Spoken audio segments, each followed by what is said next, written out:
Olá, tudo bem? Sejam muito bem-vindos ao meu canal. Meu nome é Suzana e hoje eu vou falar um pouquinho sobre o recesso agora, né, de fim de ano. As empresas estão parando para as festas, né? Então eu vou esclarecer alguns pontos aí, tá? Então o que que acontece? O recesso, ele é dado pelas empresas para os trabalhadores, né, nesse período aí de fim de ano. E aí eles ganham esses dias de folga, né? Mas como é que a gente pode dar essa folga para os funcionários? Então, assim, geralmente as empresas adotam as férias coletivas. Por quê?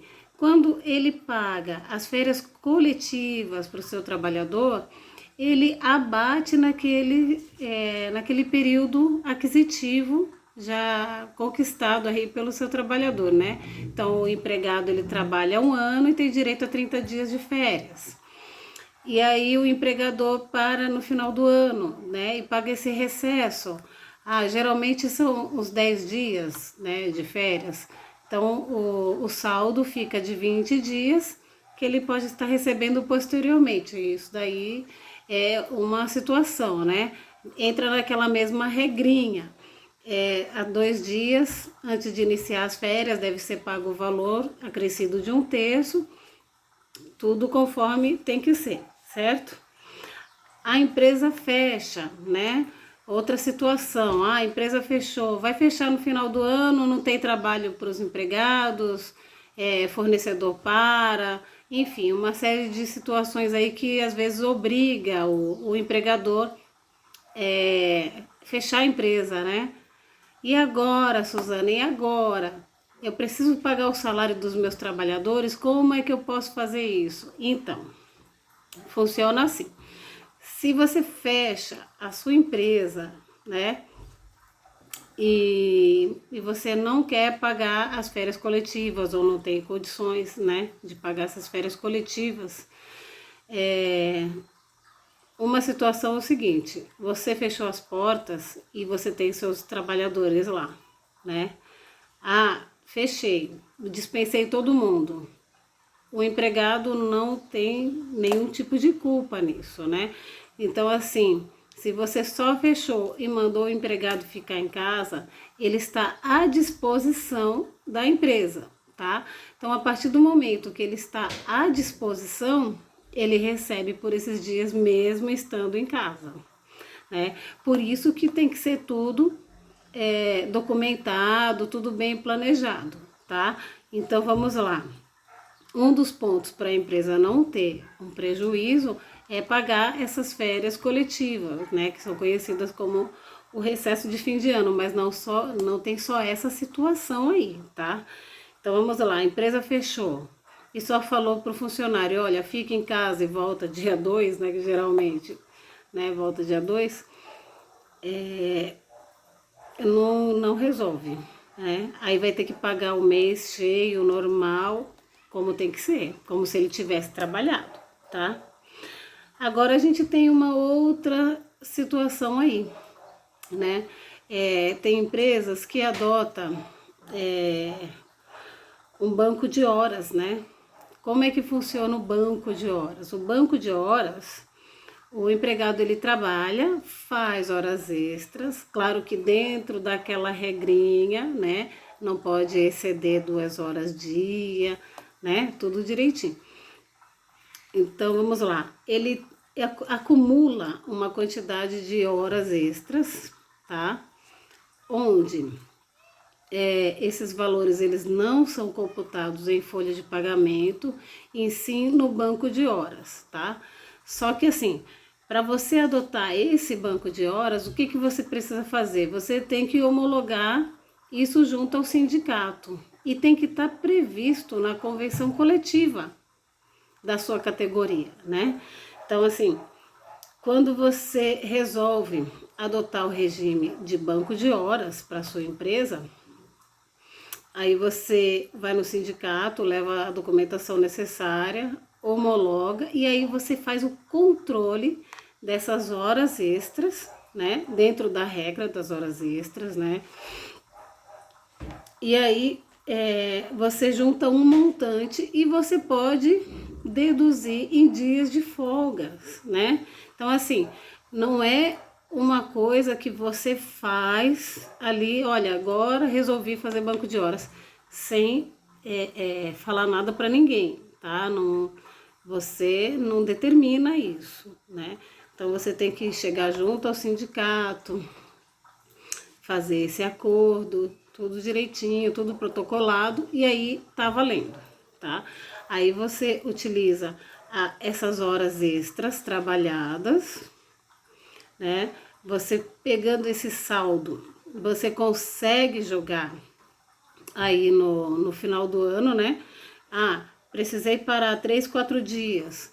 Quantas horas dão? Aí você soma as horas e aí você deduz nesse banco de horas. Lembrando que o banco de horas também tem prazo para você conceder essas horas descansadas, né? Se você ultrapassar esse prazo, você também vai ter que pagar como horas extras, né? E você vai pagar o montante dentro do holerite seguinte, tá? Então, tudo tem uma regra a ser seguida, tá? Então, assim, só para a gente resumir aqui, o recesso de fim de ano, ele pode ser, assim, o mais correto seria pagar as férias coletivas, né, para benefício de ambas as partes, né? Agora, a hora extra computada em banco de horas, né, bem controlada, claro, né, tudo direitinho, ela é uma alternativa para empresas que não têm muita condição de estar pagando as férias coletivas, né?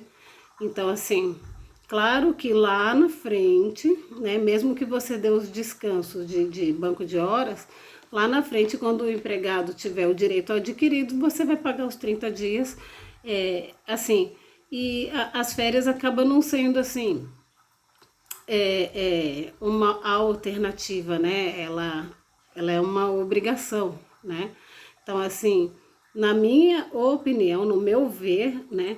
Você conceder as férias é mais vantajoso, né? Você conceder assim de forma mais fragmentada, vamos dizer assim, paga uma parte no final do ano e deixa um resíduo para o decorrer do ano, porque assim é bom para os dois lados, né? É bom para o trabalhador que ele tem duas pausas, né?